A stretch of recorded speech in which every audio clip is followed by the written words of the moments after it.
Well, I wasn't going to record this at first, but I might find something interesting. What I've got here is an old Harbor Freight compressor. And what I was told is that when he switched it on, it acted like it wanted to start, didn't really start very well. Flipped it off immediately, double checked, made sure the plug was plugged in all the way, and then flipped it back on, and it just kind of went and gave him a puff of smoke. The only thing I have to go on as far as evidence of what might have happened is this. I think it might have blew up a capacitor, if there's a capacitor laying right there. So we're going to get this cover off and see what we can see. Have to screw the oil fill off. Oil fill, vent, whatever. Right, what else holds this on?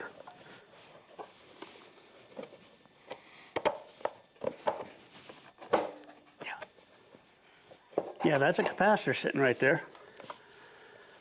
Yeah, it is definitely longer than it's supposed to be.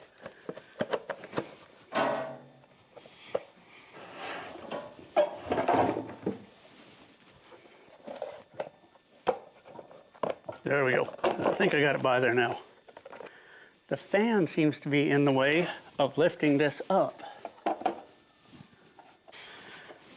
All right, to solve my clearance issue here, I've decided I'm just going to take the pressure valve, pressure switch loose. Seemed like the easiest thing to do.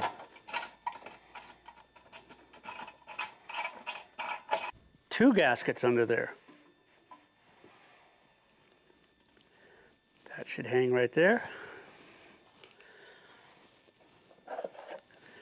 Oh yeah, all the room in the world. Yep, just as I thought, capacitor exploded. All right, well, we'll get some numbers off of this thing and order one. Oh yeah, numbers are nice and clear.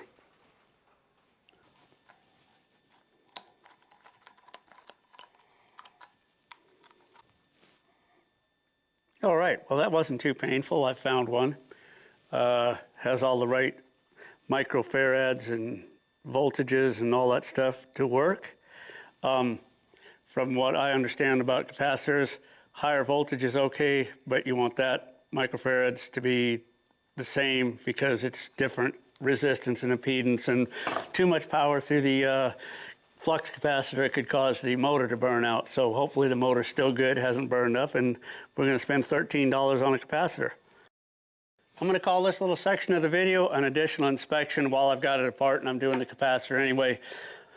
If you want to skip to where the capacitor comes in the mail and I plug it in and the capacitor explodes, you can skip to right here. I'll put it right here in the video. All right, here we have more Harbor Freight goodies. I bought this thing a long time ago.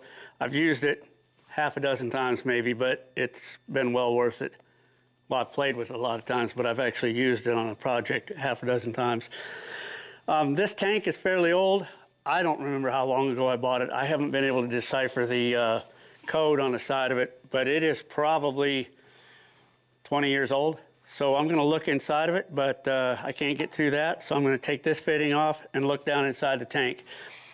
The water has been religiously drained out of this, and by religiously, I don't mean the Christmas and Easter type religiously. I mean like just about every time it was ever used, the water was drained out of it. So I think it should look pretty good on the inside. We're going to check it and see. And we'll screw this little guy off there. That'll give us access.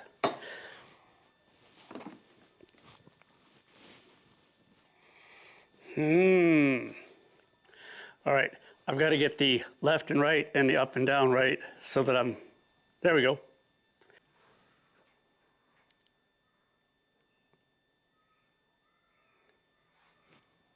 So this is generally what the entire bottom of the tank looks like. Right about there you can see the drain hole. There's a couple of rusty spots. Nothing super severe though.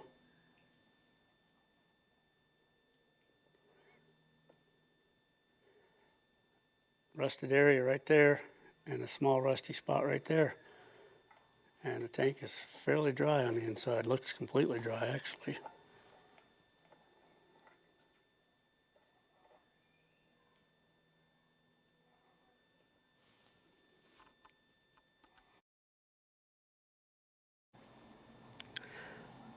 And in case you're curious, this is what it looks like inside of a tank that's in bad shape. Looks like the surface of the moon. And see if I can get you to the really good stuff. There it is. Like, yeah, just chunks of rust that have fallen off the inside of the tank. Needless to say, this tank has been taken out of commission, and I won't even throw it away without cutting a hole in it.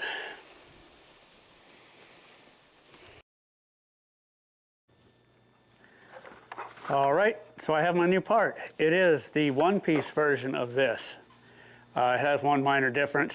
It has slip-on terminals instead of screw-on terminals.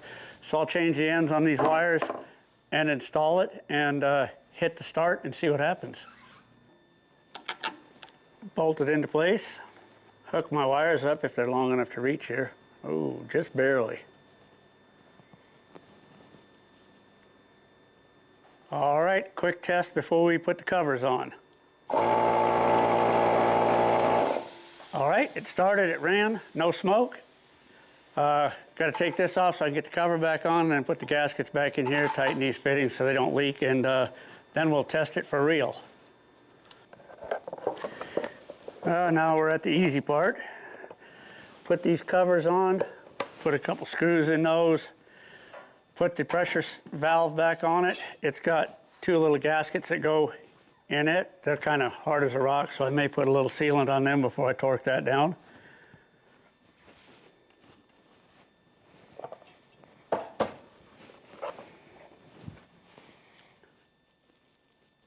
Bend those down a little bit right there so they don't interfere with the plastic cover. Try that again.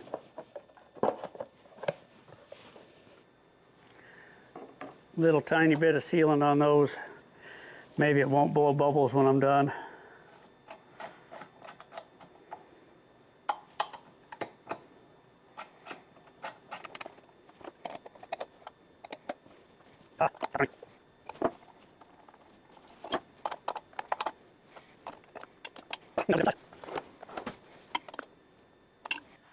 I put a little bit of sealant on the little gaskets right there, got them tightened up, got these two fittings tightened up, and we're ready to give this thing a check.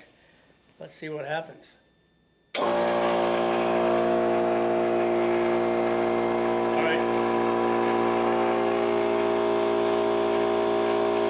I'm going to let it build up a little bit of pressure, shut it off, and try to start it again.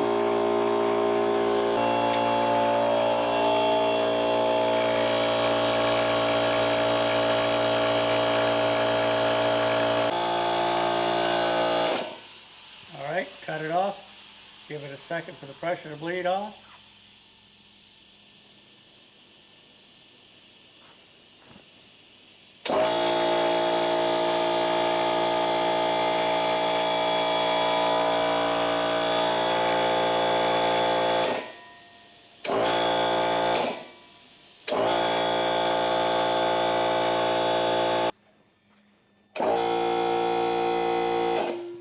And there it is, ready to go back to work or back to sitting in the shed until it's needed again in 6 or 8 months.